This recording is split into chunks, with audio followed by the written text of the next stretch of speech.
ஆற்றுல இருக்கிற பித்தளை பாத்திரங்களும் ചെമ്പ് പാത്രങ്ങളും അതിപ്പോൾ പ്ലേറ്റ് ആവട്ടെ വിഗ്രഹമാവട്ടെ വിളക്ക് നിറയെ കാണും.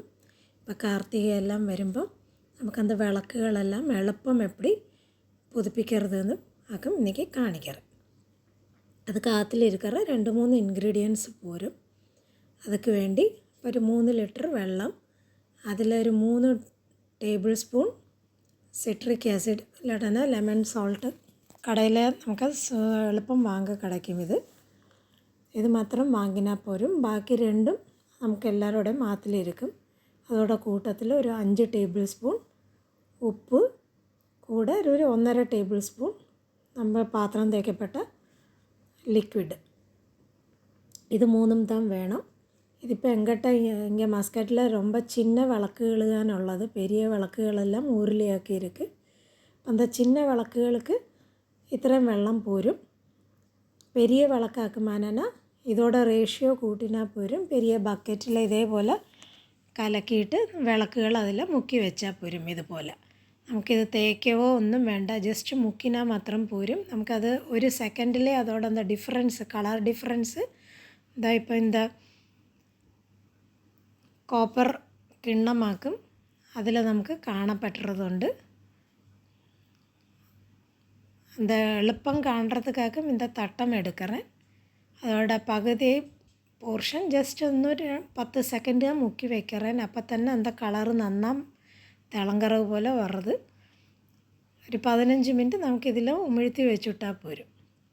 ഇതാ ഇപ്പം എന്താ ഡിഫറൻസ് നന്നാ കാണില്ല. നമുക്ക് ഇതുപോലെ ബാക്കിയുള്ള വിഗ്രഹങ്ങളും ഇപ്പോൾ പെരിയ പ്ലേറ്റെല്ലാം പെരിയ കൊഞ്ചം കൂടെ പരന്ത പാത്രത്തിൽ ഇതുപോലെ എടുത്തിട്ടാൽ പോരും. ഇതുപോലെ എല്ലാം മുക്കി വെച്ചിട്ട് ഒരു 15 മിനിറ്റ് കഴിഞ്ഞ് നമുക്ക് ജസ്റ്റ് അതൊന്ന് വെളിയിലെടുത്ത് അലമ്പി എടുത്തിട്ടാൽ പോരും.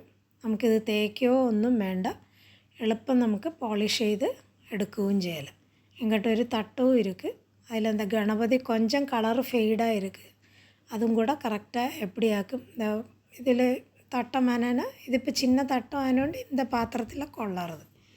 ഇപ്പോൾ കാർത്തിക വിളക്ക് കത്തിക്കറതൊക്കെ മിന്നാലേ ആനാലും കഴിഞ്ഞാനാലും എളുപ്പം നമുക്ക് പുതുക്കറതൊക്കെ ഇതുപോലെ ഒന്ന് ഇപ്പം എന്താ ഗണപതികളിലുള്ള എന്താ കളർ ഫെയ്ഡ് നന്നായിട്ട് മാറി കിടച്ചിട്ടുണ്ട്.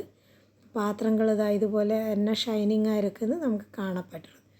തേക്കവോ ഒന്നും ചെയ്തിട്ടില്ലേ, ജസ്റ്റ് ഉമിഴ്ത്തി വെച്ചിട്ട് എടുത്തിരിക്കാനും വിടുത്.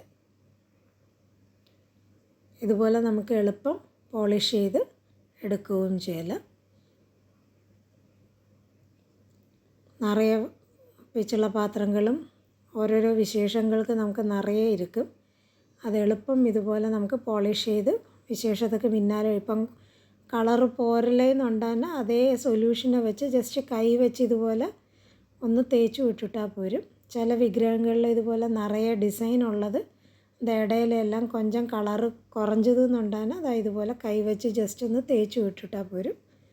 ഇതുപോലെ എല്ലാം നമുക്ക് സ്വന്തം സൊല്യൂഷനിലേന്ന് വെളിയിലെടുക്കില്ല. ഇപ്പം ഇനിയും ചിന്ന ചിന്ന പാത്രങ്ങൾ ഇരിക്കുന്നുണ്ടാകുന്ന ഇതേ സൊല്യൂഷനിൽ തന്നെ അത് നമുക്ക് ഉമിഴ്ത്തി വെച്ചിട്ടാൽ പോരും.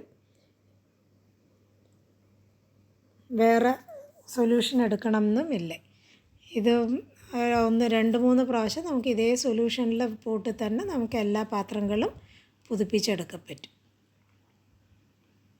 എല്ലാം വെളിയിലെടുത്ത് കഴിഞ്ഞിട്ട് നമുക്ക് നല്ല വെള്ളത്തിൽ ഇതുപോലെ ഒന്ന് അലമ്പി എടുത്തിട്ടാൽ പോരും എല്ലാத்தையும். ഇത് പിന്നെ വേറൊന്നും വെച്ച് തേക്കവോ ഒന്നും ചെയ്യണ്ട, അലമ്പി എടുത്ത് നന്നാ ഉണക്കിയെടുത്താൽ പോരും. ബാക്കിയുള്ള പാത്രങ്ങളും ഇതുപോലെ നന്നാ അലമ്പി എടുക്കരുത്. അലമ്പി എടുത്ത് കഴിഞ്ഞിട്ട് ഒന്ന് ഉണക്കിയെടുത്തിട്ടാൽ പോരും. ഇതുപോലെ എല്ലാം വാഷ് ചെയ്തെടുത്തതിന് ശേഷം ഒന്നുകിൽ തുണിയെ വെച്ച് തുടച്ചെടുക്കില്ല, ഇല്ലാട്ട് തന്നെ ചരിച്ചു വെച്ച് ഒന്ന് ഉണക്കി കിടച്ചിട്ട് അന്ത പോളിഷിങ് നമ്മളിത് ഉള്ളയാക്കും ഇനി വെക്കണമെന്നുണ്ടാകാൻ അതൊരു പ്ലാസ്റ്റിക് എന്താ ട്രാൻസ്പാരൻ്റ് ആയിട്ടുള്ള എന്താ കൊഞ്ചം കട്ടിയുള്ള കവറ് കിടക്കും കടകളിലെല്ലാം അത് വെച്ചാക്കും പൊതിഞ്ചു വെച്ചിരിപ്പോൾ. അതുപോലെ പൊതിഞ്ചു വെച്ച് തന്നെ എന്താ പോളിഷിങ് നമുക്ക് നിറയെ ദിവസം അതേപോലെ തന്നെ വെച്ചിരിക്കുകയും ചെയ്യலாம். പൂജയിൽ വെച്ചിരിക്കപ്പെട്ട വിഗ്രഹത്തിലെല്ലാം ഇതുപോലെ ചന്ദനവും കുങ്കുമവും തൊട്ട് നമുക്ക് பூஜையிலும் வைக்கலாம், பாக்கியுள்ளதை பொதிஞ்சும் வைக்கலாம். எல்லாரும் இந்த மெத்தடு ட்ரை பண்ணி பாருங்கோ. பிடிச்சதானா லைக் ചെയ്യുங்கோ, ഷെയർ ചെയ്യുங்கോ, സബ്സ്ക്രൈബ് ചെയ്ത് സപ്പോർട്ട് ചെയ്യുங்கോ.